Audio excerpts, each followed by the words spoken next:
Haleluya, Shalom, puji Tuhan, Bapak Ibu Saudara yang terkasih. Saya akan percaya bahwa Bapak Ibu bersama dengan keluarga-keluarga selalu dalam kondisi yang sehat, bugar, terpelihara oleh karena Tuhan. Pada saat ini Bapak Ibu, kita akan kembali mendengarkan kebenaran firman Tuhan. Mari kita persiapkan Alkitab kita. Kita persiapkan juga hati kita dengan sungguh untuk benar-benar siap menerima kebenaran firman Tuhan.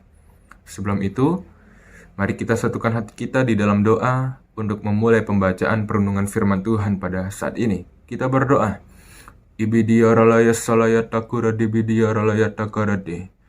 Puji dan syukur Bapa kami panjatkan ke hadapan-Mu untuk kasih anugerah-Mu. Pada saat ini, kembali kami rindu mendengarkan firman Tuhan. Berfirmanlah bagi tiap diri kami, agar setiap kebenaran firman Tuhan yang boleh Bapa sampaikan, kami mampu menyerapnya dengan baik. Terima kasih Bapa, kami persiapkan hati kami untuk menerima kebenaran firman Tuhan. Hanya di dalam nama Tuhan Yesus kami berdoa. Haleluya. Amin. Puji Tuhan, Bapak Ibu Saudara yang terkasih, kita akan bersama-sama belajar kembali kebenaran firman Tuhan tentang satu topik yang luar biasa, yaitu bertahan di dalam menanti janji Tuhan. Bertahan di dalam menanti janji Tuhan. Kita buka Alkitab kita di dalam Bilangan pasal ke-14 ayat yang ke-6 sampai ke-9. Bilangan pasal ke-14 ayat ke-6 sampai ke-9, demikian firman Tuhan. Ayat 6, tetapi Yosua bin Nun dan Kaleb bin Yefune yang termasuk orang-orang yang telah mengintai negeri itu mengoyakkan pakaiannya dan berkata kepada segenap umat Israel, negeri yang kami lalui untuk diintai itu adalah luar biasa baiknya. Jika Tuhan berkenan kepada kita, maka Ia akan membawa kita masuk ke negeri itu dan akan memberikannya kepada kita. Suatu negeri yang berlimpah-limpah susu dan madunya. Ayat yang ke-9. Hanya janganlah memberontak kepada Tuhan dan janganlah takut kepada bangsa negeri itu, sebab mereka akan kita telan habis. Yang melindungi mereka sudah meninggalkan mereka, sedang Tuhan menyertai kita. Janganlah takut kepada mereka. Puji Tuhan, Bapak Ibu Saudara yang terkasih, kita akan belajar kebenaran firman Tuhan dari ayat firman Tuhan yang sudah kita buka dan kita baca dari Bilangan pasal ke-14 ayat ke-6 sampai ke-9 tentang bertahan di dalam menanti janji Tuhan. Ayat firman Tuhan ini mengisahkan tentang bagaimana bangsa Israel setelah menerima kabar dari ke-12 pengintai yang boleh diutus untuk melihat situasi dan kondisi bangsa Kanaan pada saat itu. Ketika kabar yang mereka terima dari 10 pengintai berisikan kabar-kabar yang tidak enak didengar, sedangkan hanya Kaleb dan Yosua yang berusaha untuk meyakinkan kepada bangsa Israel itu bahwa kabar-kabar yang mereka dengar itu tidaklah benar. Tetapi mereka meyakinkan bahwa apa yang Tuhan janjikan tentang pemberian tanah Kanaan itu, yang isinya Tuhan katakan berlimpah-limpah susu dan madunya, itu benar-benar nyata terjadi dalam hidup mereka. Tetapi kita boleh lihat bagaimana bangsa Israel terpengaruh oleh 10 pengintai. Sehingga mereka memberontak, tidak lagi dapat bertahan di dalam menanti janji Tuhan. Ini pula yang seringkali Bapak Ibu, kita semua tanpa kita sadari, kita nggak bisa bertahan menanti janji Tuhan. Kita ingin cepat-cepat, tetapi Tuhan selalu katakan bertahanlah, tinggal sedikit saja engkau menerimanya. Dari ayat firman Tuhan ini, kita mendapati beberapa hal penting untuk kita dapat tetap bertahan menanti janji Tuhan. Yang pertama, perhatikan di ayat yang ke-6 sampai ayat yang ke-8. Ayat yang ke-6 dikatakan, tetapi Yosua bin Nun dan Kaleb bin Yefune yang termasuk orang-orang yang telah mengintai negeri itu mengoyakkan pakaiannya. Ayat yang ke-7, dan berkata kepada segenap umat Israel, negeri yang kami lalui untuk diintai itu adalah luar biasa baiknya. Ayat yang ke-8, jika Tuhan berkenan kepada kita, maka Ia akan membawa kita masuk ke negeri itu dan akan memberikannya kepada kita, suatu negeri yang berlimpah-limpah susu dan madunya. Kaleb dan Yosua tetapi yakin percaya bahwa jikalau Tuhan yang sudah bekerja, jikalau Tuhan yang sudah menjanjikan janji itu, maka janji Tuhan itu iya dan amin.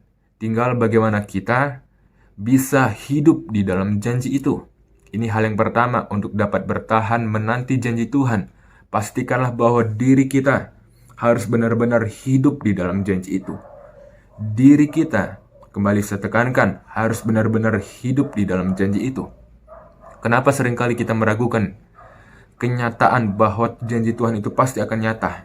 Karena apa? Karena kita nggak mau hidup di dalam janji itu. Kita seperti bangsa Israel yang mudah terpengaruh oleh situasi dan kondisi yang ada. Kita lupa bahwa janji Tuhan itu benar-benar hidup, benar-benar nyata ketika kita mau hidup di dalam janji itu.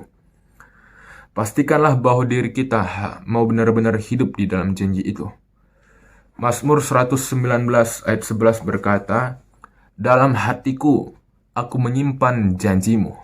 Nah, pastikanlah bahwa dalam diri kita, dalam hati dan pemikiran kita selalu tertuju, selalu hidup di dalam janji Tuhan itu. Ini hal yang pertama Bapak Ibu. Lalu hal yang kedua, ayat yang 9-nya dikatakan, "Hanya janganlah memberontak kepada Tuhan." Bangsa Israel memberontak kepada Tuhan, menunjukkan bahwa mereka tidak bisa menahan diri mereka. Diri kita Bapak Ibu Saudara yang terkasih, kadang kita nggak bisa menahan diri ini. Kita merontak kepada Tuhan. Tuhan, mana janjimu? Tuhan, mana wujud nyata bahwa Tuhan itu sudah bekerja menggenapi janjinya dalam hidup saya? Bapak Ibu Saudara yang terkasih, ingat, kita selalu yakin percaya bahwa janji Tuhan itu pasti Tuhan genapi. Kapan? Ada ayat firman Tuhan berkata di Pengkhotbah 3 ayat 11, "Segala sesuatu itu indah pada waktunya." Indah sesuai dengan waktu yang sudah Tuhan tetapkan. Tetapi yang Tuhan minta hanya kita percaya, yakin, dan tahan dirimu agar apa? Agar kita tidak merontak. Nah, sehingga ketika kita merontak itu seakan-akan kita tidak percaya, dan sebalik malahan kita meragukan janji Tuhan itu di dalam hidup tiap diri kita. Ini hal yang kedua Bapak Ibu, untuk dapat bertahan menanti janji Tuhan. Belajar untuk kita selalu menahan diri ini, untuk tidak berontak kepada Tuhan. Lalu hal yang ketiga selanjutnya, dikatakan tetap dalam ayat yang 9, "Dan janganlah takut kepada bangsa negeri itu." Haleluya. Nah, bangsa Israel boleh menerima sebuah motivasi yang luar biasa dari Kaleb dan Yosua agar apa? Agar mereka tidak takut menghadapi berbagai rintangan, tidak takut menghadapi berbagai apapun yang menghadang di depan mereka. Sama halnya dengan tiap diri kita Bapak Ibu. Tuhan sudah menyatakan memberikan janjinya. Dan di dalam kita menjalani hari-hari kita, mungkin sampai saat ini kita masih belum melihat janji itu. Semakin kita percaya kepada janji itu, semakin pergumulan di depan kita itu luar biasa besar. Tetapi ingatlah, sebesar-besar apapun permasalahan kita, jauh lebih besar kuasa Tuhan dalam hidup tiap diri kita. Sama halnya dengan Daud dan Goliat. Sebesar apapun Goliat itu mendatangi Daud, tetapi Daud yakin percaya ada satu pribadi yang lebih besar daripada Goliat, yaitu Tuhan yang menyertai hidupnya. Tetap yakin percaya bahwa rintangan apapun akan mampu kita lewati. Karena apa? Karena di dalam diri kita ada satu pribadi yang lebih besar, yang mampu menunjukkan kuasanya dengan tangan kanan yang penuh kemenangan. Akan menggenapi janji itu benar-benar nyata dalam hidup kita semuanya. Ini hal yang ketiga, jangan pernah takut menghadapi rintangan Bapak Ibu. Lalu hal yang terakhir, hal yang keempat, tetap dalam ayat yang 9, dikatakan, "Yang melindungi mereka sudah meninggalkan mereka, sedang Tuhan menyertai kita." Tuhan menyertai Bapak Ibu semuanya. Percayalah kepada Tuhan. Hal yang keempat untuk dapat tetap bertahan menanti janji Tuhan. Percaya kepada Tuhan. Percaya kepada Tuhan kita, Yesus kita. Pribadi yang luar biasa itu. Yang mungkin sampai saat ini kita masih belum dapat melihat wujudnya secara pandangan mata. Tetapi saya yakin pribadi itu ada dalam hidup Bapak Ibu semuanya. Pribadi itu bertahta dalam hati, pemikiran Bapak Ibu semuanya. Oleh karena itu percaya, yakin bahwa pribadi itu selalu bekerja penuh dalam hidup tiap diri kita. Jangan pernah meragukan kuasa Tuhan sekecil apapun. Jangan pernah muncul sekecil apapun keraguan terhadap penggenapan janji Tuhan itu. Karena apa? Ingat, janji Tuhan pasti Tuhan genapi. Mazmur 37 ayat 5 jelas berkata, serahkanlah hidupmu kepada Tuhan dan percayalah kepadanya, maka Ia akan bertindak. Serahkanlah hidup kita di dalam tangan kuasa Tuhan. Maka Bapak Ibu kita akan melihat, kita melangkah nggak seorang diri. Kita melangkah bersama dengan satu pribadi yang luar biasa. Seperti itulah yang Daud katakan, hai Goliat, engkau mendatangi aku dengan pedang dan dengan senjata-senjata perlengkapan perang yang lainnya. Tetapi aku, Daud berkata kepada Goliat, tetapi aku mendatangi engkau dengan Allah semesta alam, dengan Tuhan yang luar biasa. Ingat Bapak Ibu, Tuhan selalu akan menunjukkan kuasa yang bekerja dalam hidup tiap diri kita, asalkan kita selalu mau percaya penuh kepada Dia. Jadi Bapak Ibu, pada saat ini kita boleh mendengarkan kebenaran firman Tuhan tentang bertahan di dalam menanti janji Tuhan. Kesimpulan kebenaran firman Tuhan pada saat ini, Tuhan boleh ingatkan bagi tiap diri kita, ada 4 hal penting untuk dapat tetap bertahan di dalam menanti janji Tuhan. Yang pertama, hidup di dalam janji itu. Hiduplah di dalam janji Tuhan. Jangan pernah kita keluar dari janji itu. Jangan pernah kita pergi menjauh dari janji itu. Tuhan pasti akan genapi janjinya. Kapan? Sesuai dengan waktu rencana Tuhan. Karena ketika sudah tergenapi, Tuhan katakan, itu menjadi sesuatu hal yang indah di dalam hidup tiap diri kita. Pastikanlah diri kita selalu hidup di dalam janji itu. Pastikanlah diri kita juga bisa menahan diri, tidak memberontak, karena kita merasa kok semakin ditunggu janji itu nggak ditepati ya. Belajar untuk selalu menahan diri kita.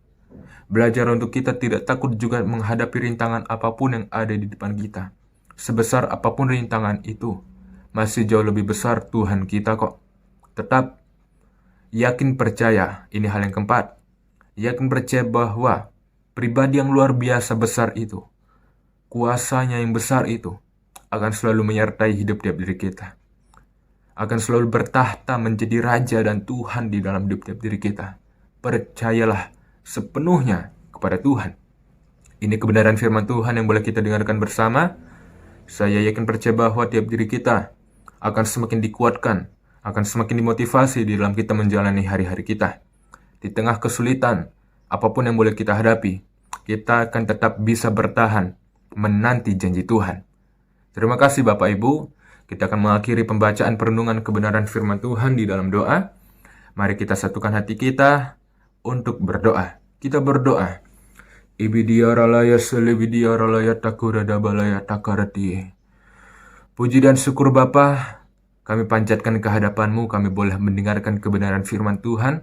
Engkau tanamkan firman Tuhan ini dalam hati dan pemikiran kami, agar tidak berlalu begitu saja, tetapi kami semakin mengerti, memahami, dan bisa melakukan firman Tuhan ini di dalam hidup tiap diri kami Bapa. Pada saat ini hamba-Mu berdoa bagi setiap umat-umat Tuhan yang sudah menonton, yang sudah melihat, sudah mendengarkan kebenaran firman Tuhan pada saat ini. Tuhan memberkati selalu di tengah situasi dan kondisi yang sulit mungkin mereka hadapi. Tetapi hamba-Mu yakin percaya bahwa kuasa Tuhan selalu bekerja penuh dalam hidup mereka. Pertolongan yang ajaib Tuhan sudah kerjakan. Kesembuhan Tuhan sudah nyatakan bagi setiap umat-umat Tuhan yang mengalami kelemahan secara tubuh. Terima kasih Bapak, terima kasih Yesus, hamba-Mu kembali melepaskan berkat anugerah yang dari Tuhan, melingkupi setiap umat-umat Tuhan, melingkupi seluruh keluarga umat-umat-Mu, dimanapun dan kapanpun mereka ada. Tuhan selalu bersama dengan mereka. Terima kasih Bapak, terima kasih Yesus. Kami bersyukur untuk perenungan firman Tuhan pada saat ini. Kami akan akhiri perenungan kami hanya di dalam nama Tuhan Yesus. Kami berdoa, haleluya, amin. Terima kasih Bapak Ibu. Tetap kuat di dalam menjalani hari-hari kita. Tetap semangat. Salam untuk keluarga yang ada di rumah. Tuhan Yesus memberkati. Amin.